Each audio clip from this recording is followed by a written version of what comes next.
Kebahagiaan tengah menyelimuti Tora Sudiro, yang baru saja dikaruniai cucu pertama dari pernikahan putrinya, Az-Zahra Nabila Sudiro, dengan Ivan Lubis.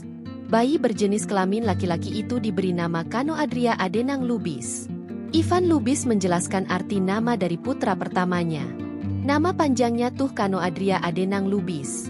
Nah, jadi kalau Kano Adria sendiri artinya tuh petualang lautan yang berani, kata Ivan Lubis dalam konferensi pers di Jakarta Selatan, Senin, 23 Juni 2025. Nama tersebut dipilih oleh Ivan Lubis dan Nabila Sudiro.